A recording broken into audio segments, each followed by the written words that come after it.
Hello friends, hopefully आप सभी अच्छे होंगे। मेरा नाम है शिवानी और अपने इस चैनल पर मैं ऐसा कंटेंट लेके आती हूँ जिसमें आप इंग्लिश को बोलना बहुत ही आसानी से सीख सकते हैं। जी हाँ, तो बिना सोचे समझे इस चैनल को सब्सक्राइब करो और आगे लोगों को शेयर करो।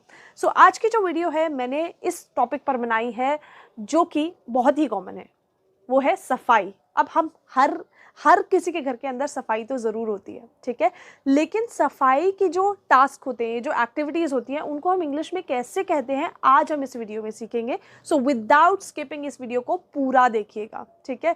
जब हम सफाई की बात करते हैं सबसे पहले हमारे दिमाग में क्या आता है?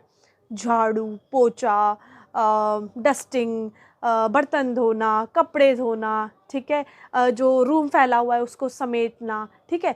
इन सारी चीज़ों को हम सीखेंगे आज इस वीडियो में कि कैसे कहा जाता है इंग्लिश के अंदर।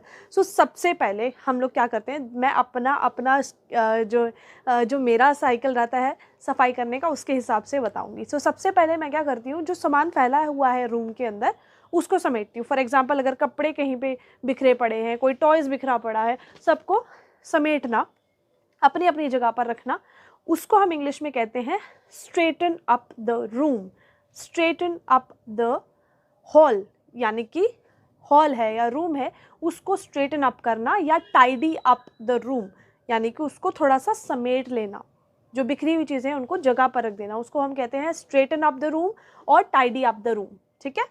नेक्स्ट आता है डस्टिंग करना। डस्टिंग करना जो होता है वो धूल मिट्टी झाड़ना होता है, ठीक है। घर के अंदर हम लोग कितनी भी सफाई कर लें लेकिन धूल मिट्टी हर चीज़ पे जम जाती है, ठीक है। उसको हम कहते हैं डस्ट। धूल को भी डस्ट कहा जाता है और धूल साफ करने को भी डस्ट कहा जाता है, यानी कि इस क्रिया को भी डस्ट कहा जाता है। फॉर एग्जाम्पल, अगर मुझे कबर्ड्स को पे से धूल झाड़नी है तो मैं ऐसे बोलूँगी डस्ट द कबर्ड्स, या शेल्फ्स पे से धूल झाड़नी है तो मैं कहूँगी डस्ट द शेल्फ्स, ठीक है।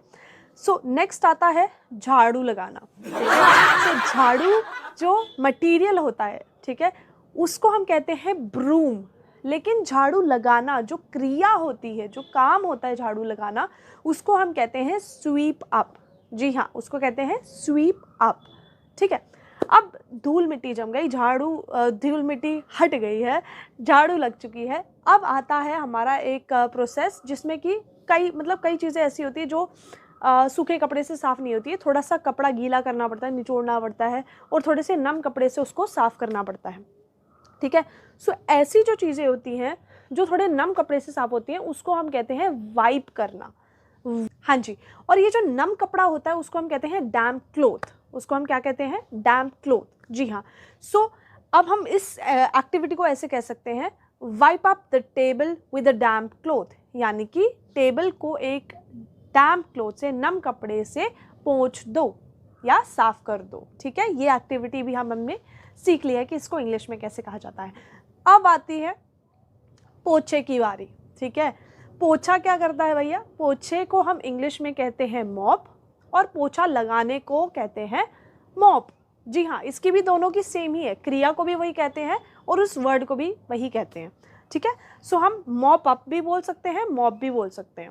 मॉप द फ्लोर, मतलब फ्लोर को, फर्श को पोछा लगा दो, या फिर मॉप अप द फ्लोर, ये भी कह सकते हैं, दोनों ही करेक्ट इंग्लिश है, ठीक है।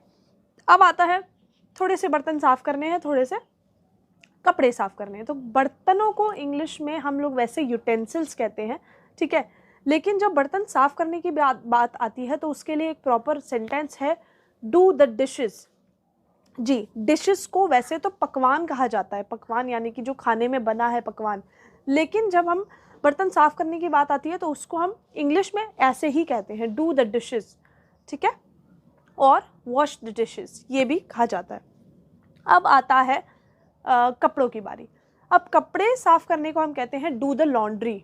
जी हाँ, लॉन्ड्री एक वर्ड है जो कपड़े धोने के लिए यूज़ होता है, डू द लॉन्ड्री। इस सब में हमारा जो है पूरा सफाई करने का प्रोसेस आ चुका है। आई होप ये वीडियो आपको बहुत सारे नए वर्ड्स और नई एक्टिविटीज़ सिखा के गई होगी और आप इन एक्टिविटीज़ को, इन वर्ड्स को डेली लाइफ में यूज़ करेंगे। अगर ये वीडियो आपको सच में हेल्पफुल लगा है तो लाइक करना मत भूलिएगा और इसे लोगों से शेयर करना मत भूलिएगा, ताकि और लोग भी इस तरह की एक्टिविटीज़ को जान सके और इंग्लिश बोलना बहुत आराम से सीख सके। Thank you so much.